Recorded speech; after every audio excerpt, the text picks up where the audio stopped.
ಕುಶಾಲನಗರದ ಹೆಮ್ಮೆಯ ಸಂಕೇತವಾಗಬೇಕಿದ್ದ ಪುರಸಭೆಯ ನೂತನ ಆಡಳಿತ ಭವನವೇ ಇದೀಗ ಸಾರ್ವಜನಿಕರ ಆಕ್ರೋಶಕ್ಕೆ ಕಾರಣವಾಗಿದೆ.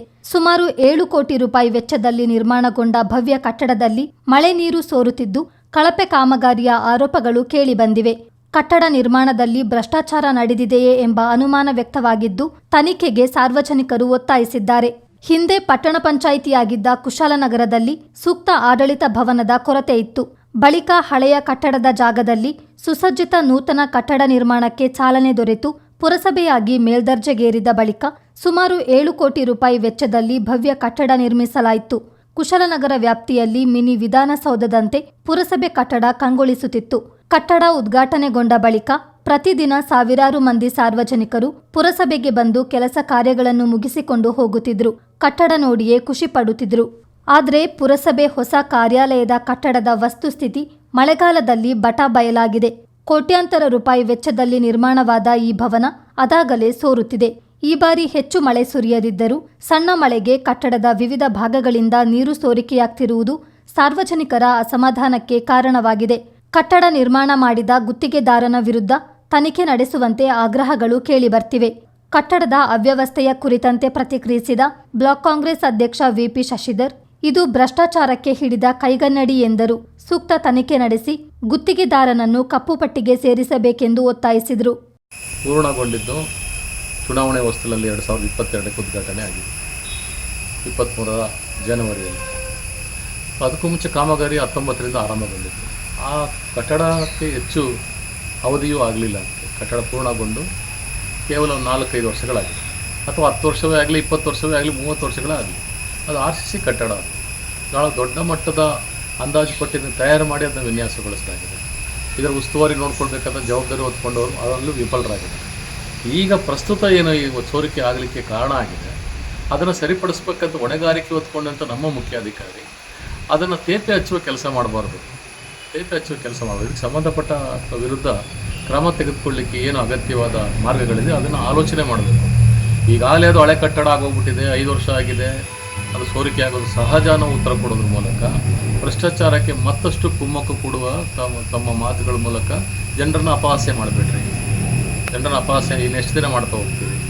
ಇದು ಜನರನ್ನು ಅಪಹಾಸ್ಯ ಮಾಡಿದಾಗ 5 ವರ್ಷ ಹಿಂದೆ ನಿರ್ಮಾಣ ಆದದ್ದು ಹಳೆಯ ಕಟ್ಟಡ ಅಂತ ಹೇಳೋದು, ಒಂದು 20-30 ಸಾವಿರದಲ್ಲಿ ಅದನ್ನು ಸರಿಪಡಿಸ್ಬೋದು ಅಂತೇಳಿ ತೇಪೆ ಹಚ್ಚೋದು ಕೇವಲ RCCಗೆ ತೇಪೆ ಹಚ್ಚೋದಲ್ಲ, ನಿಮ್ಮ ಮಾತಿನ ಮೂಲಕ ಒತ್ತು ಕರ್ಮಕಾಂಡವನ್ನು ಮುಚ್ಚಿಕೊಳ್ಳಲಿಕ್ಕೆ ತೇಪೆ ಹಚ್ಚೋದು, ಇದು ಭ್ರಷ್ಟಾಚಾರಕ್ಕೆ ಕುಮ್ಮಕ್ಕು ಕೊಡೋದಲ್ಲದೆ ಮತ್ತೇನೂ ಅಲ್ಲ.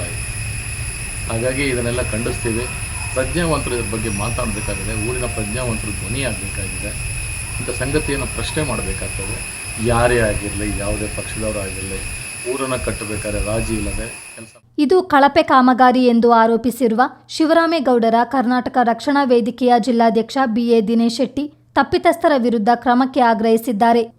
ಒಂದು 6-7 ಕೋಟಿ ವೆಚ್ಚದಲ್ಲಿ ಪುರಸಭೆ ನಿರ್ಮಾಣ ಮಾಡಿದ್ದಾರೆ.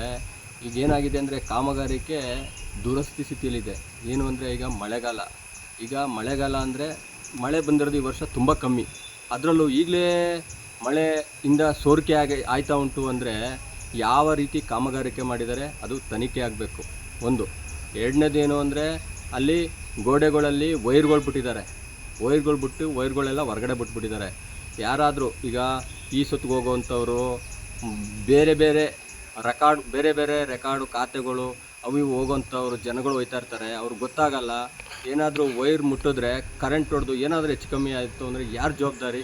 ಇವತ್ತು ನಮ್ಮ ತೆರಿಗೆ ಹಣದಿಂದ ನಿರ್ಮಾಣ ಮಾಡ್ತಕ್ಕಂಥ ಪುರಸಭೆನ ಇವತ್ತು ನೋಡಿ ಸರಿಯಾದ ರೀತಿಯಲ್ಲಿ ತನಿಖೆ ಮಾಡಬೇಕು. ತನಿಖೆ ಮಾಡದೆ ಹೋದರೆ ಶಿವರಾಮೇಗೌಡರ ಕರ್ನಾಟಕ ರಕ್ಷಣಾ ವೇದಿಕೆಯಿಂದ ನಾವು ಉಗ್ರವಾದ ಪ್ರತಿಭಟನೆ ಮಾಡಬೇಕಾಗುತ್ತೆ. ಇದು ನಾನು ಆಗ್ರಹಿಸ್ತಾ ಇದ್ದೀನಿ. ಆದಷ್ಟು ಬೇಗ ಇದು ತನಿಖೆ. ಇದು 2019ರಲ್ಲಿ ನಿರ್ಮಾಣಗೊಂಡ ಕಟ್ಟಡವಾಗಿದ್ದು ಸೋರಿಕೆಯಾಗಿರುವ ಕಡೆಗಳಲ್ಲಿ ತಾತ್ಕಾಲಿಕ ದುರಸ್ತಿ ಕೈಗೊಂಡು ಮುಂದೆ ಮಳೆ ನೀರು ಸೋರದಂತೆ ಅಗತ್ಯ ಕ್ರಮ ವಹಿಸಲಾಗುವುದು ಎಂದು ಪುರಸಭೆಯ ಮುಖ್ಯಾಧಿಕಾರಿ ಗಿರೀಶ್ ಚಿತ್ತಾರಕ್ಕೆ ತಿಳಿಸಿದ್ದಾರೆ. ನಗರ ಪುರಸಭಾ ಕಚೇರಿ ಕಟ್ಟಡದ ಪೂರ್ವ ದಿಕ್ಕಿನಲ್ಲಿ ಏರ್ ಕ್ರ್ಯಾಕ್ ಆಗಿಬಿಟ್ಟು ಸ್ವಲ್ಪ ಲೀಕೇಜ್ ಆಗ್ತಿದೆ. ಮಳೆಯಿಂದಾಗಿ ಅದನ್ನು ದುರಸ್ತಿ ಮಾಡಲಿಕ್ಕೆ ಆಗ್ತಾ ಇಲ್ಲ. ಈಗ ಅದನ್ನು ತಾತ್ಕಾಲಿಕವಾಗಿ ನಾವು ಟಾರ್ಪಲ್ ಹಾಕಿ ನಿಲ್ಲಿಸಿದ್ದೀವಿ. ಮಳೆ ನಿಂತ ಕೂಡಲೇ ಸ್ವಲ್ಪ ಬಿಸಿಲು ಚೆನ್ನಾಗಿ ಬಂದಾಗ ಅದನ್ನು ನಾವು ಏನು ಏರ್ ಕ್ರ್ಯಾಕಿಂದ ಆಗಿರ್ತಕ್ಕಂಥ ಲೀಕೇಜ್ನ ತುರ್ತಾಗಿ ನಾವು ರಿಪೇರಿ ಮಾಡಿಸ್ತಕ್ಕಂಥ ಕೆಲಸನ ನಾವು ಮಾಡ್ತೀವಿ. ಈ ಏನು ಕಟ್ಟಡ ಸೂಪರ್ ಸ್ಟ್ರಕ್ಚರ್ ಏನಿದೆ, ಸ್ಟ್ರಕ್ಚರ್ ಅದು ತುಂಬ ಹಿಂದೆನೇ ಆಗುತ್ತದೆ, ತುಂಬ ಹಿಂದೆ ಆಗಿದೆ. ಏರ್ ಕ್ರ್ಯಾಕಿಂದ ಅದು ಸ್ವಲ್ಪ ಲೀಕೇಜ್ ಆಗ್ತಿದೆ. ಅದನ್ನು ಮಳೆ ನಿಂತ ನಂತರ ತುರ್ತಾಗಿ ದುರಸ್ತಿಪಡಿಸ್ತೀವಿ. ಉದ್ಘಾಟನೆ ಆಗಿ 1 ವರ್ಷ 3 ತಿಂಗಳು ಜೂನ್ ಮೇನಲ್ಲಿ. ಸ್ಮಾಲ್ ಅಮೌಂಟ್ ಆಗುತ್ತೆ ಅದು ಒಂದು ಫಾಸ್ಟ್ ಟ್ರ್ಯಾಕ್ ಬರುತ್ತದೆ, ಅದನ್ನೊಂದು ಹಾಕಿ ಅದನ್ನು ಲೀಕೇಜ್ನ ಫಿಲ್ ಮಾಡೋದು. ಏರ್ ಕ್ರ್ಯಾಕಿಗೆ ಅದನ್ನೊಂದು ಹಾಕೋದು, ಅದನ್ನೆಲ್ಲ ಸ್ವಲ್ಪ ಡ್ರೈ ಮಾಡಿ ಒಳ್ಳೆ ಬಿಸಿಲಲ್ಲಿ ಹಾಕಿದ್ರೆ ಅದು ಕೂರ್ಬಿಡುತ್ತೆ. ಒಟ್ಟಾರೆ ಕುಶಾಲನಗರದ ಪ್ರತಿಷ್ಠೆಯ ಸಂಕೇತವಾಗಬೇಕಿದ್ದ ಈ ಭವ್ಯ ಕಟ್ಟಡವೇ ಇದೀಗ ಕಳಪೆ ಕಾಮಗಾರಿಯ ಚರ್ಚೆಗೆ ಕಾರಣವಾಗಿದೆ.